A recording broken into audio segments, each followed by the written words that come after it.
7:23 now. Our other top story today is that thousands of victims of the contaminated blood scandal will receive £100,000 each in compensation from the government. The announcement follows a recommendation made last month by the chair of the public inquiry. It led to the deaths of at least 2,400 people after they were infected with lethal viruses in the 1970s and 80s. It has affected quite a number of families in the Northwest who themselves gave evidence at the inquiry. In terms of the payments, partners of those who died will qualify for it, but campaigners say the majority of those affected have been ignored. Our health correspondent Simon Dedman has more for us. It's been described as the biggest treatment scandal in the NHS's history. Tens of thousands were infected with HIV, hepatitis C, or both in the 1970s and 80s from contaminated blood. Around 3,000 people lost their lives, including Steve Gorman. He was a haemophiliac. His blood didn't clot properly. He received medication from the NHS, but it came from infected blood donors. His widow Sue described the impact it had on their lives. I had my earning power taken away from me. My husband had his earning power taken away from me. We lost our home. We lost, everything we had. Why shouldn't I financially, because that's the only thing the government can now give me, have some part of what I lost? She will be one of the 4,000 victims and bereaved partners who will receive interim compensation of £100,000 from the government. More people are coming forward, with an estimated 30,000 infected.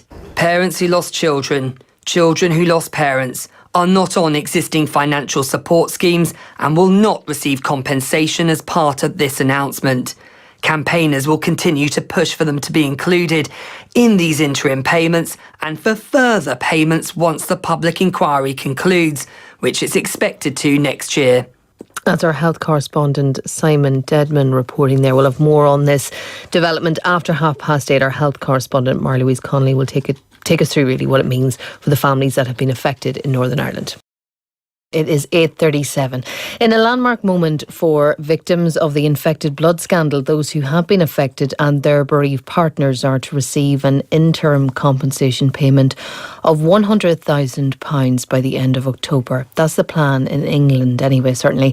While for those in Northern Ireland, the Department of Health says payments will be paid to beneficiaries of the infected blood payment scheme and will happen at pace. But they don't lay out an exact timeline for that. Let's talk to our health correspondent, Louise Connolly. Thanks for joining us, Louise. Can you take us through just what has happened overnight? Yeah, good morning. Well, overnight, the government has announced that after decades of these men and women, thousands of them campaigning for justice and campaigning for recognition and compensation, that each are to be paid an interim compensation payment of £100,000. Now, the statement came from England last night. They say those affected there will be paid in October.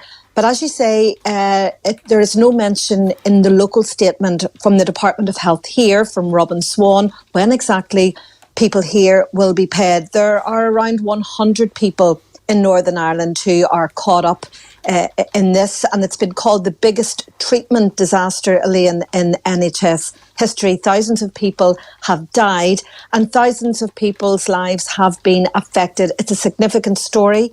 Today is a significant day, but people in Northern Ireland want to know exactly when they will get their payment. And Marley, I don't know if the same will apply here, but is it only then, say if someone within your family or relative was infected during the course of this scandal, but has since died, but they perhaps didn't have a partner, is there any recompense for the family, or has that kind of detail been worked out yet?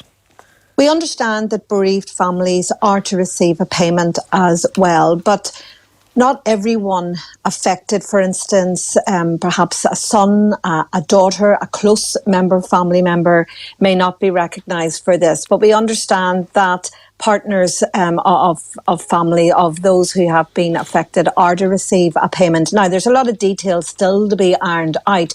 I think those in Northern Ireland, those groups who have been campaigning for this, are satisfied with a lot of the detail. But they say after decades of trying to get recognition for what happened, that they really want in Northern Ireland to be given a month, a deadline, as they have been given in England. Okay. You covered the hearings when it heard from those affected in Northern Ireland. What do you recall, Marlies? What stands out for you from that time? It was harrowing. It was really a harrowing few days. People gave testimonies. There were a lot of tears. There were times when people had to leave the stand. Remember what this is about. It's people who were people like with haemophilia and other blood disorders became seriously ill after being given a new treatment called factor 8 or 9 from the mid-1970 onwards. The medication had been shipped from America. It was made from the pooled blood plasma of thousands of paid donors, including some in high-risk groups, such as prisoners. Those people gradually became ill, and Sir Brian Langstaff actually said a few weeks ago that there are many, many people who have been ill maybe for years, but still don't know that this is why they are ill, because of what happened to them perhaps 40, 50 years ago. It is such a long time. And those people that we have spoke to in Northern Ireland, they say that many people have died, but others have lived with this. Can you imagine, for 40, perhaps 50 years, and they have been campaigning for that length of time as well. Some people looking on might say £100,000, it's an interim compensation payment. This is a gift. But those who are receiving it say absolutely not. It will go some way in compensating for loss of work, for years that they have missed out, not being able to do things. And I really don't think, Elaine, anyone is a winner in this public inquiry. Yeah, and with that in mind, it's very hard, isn't it? Because there's never going to be uniform feeling amongst families. How do you think this will be received? Will it be seen as a positive step, or with so many details still yet to be worked through, will it perhaps leave some families with more questions? I think it will leave many families with more questions. And the feeling we got from those we spoke to last night when this news came in, that it would have been better if in Northern Ireland that original statement had come from the Department of Health. It had come from Robin Swan, that he had announced from the very start, this money will be made available in October, like what has been announced in England. But one of the people said to me, as with everything in Northern Ireland, they have to fight, they have to argue their case. And even at this very last hurdle, it's still not clear when people in Northern Ireland will receive their money. Okay. Excuse me. Thanks very much for that. Really appreciate it, Louise, our health correspondent, Louise Connolly, speaking there.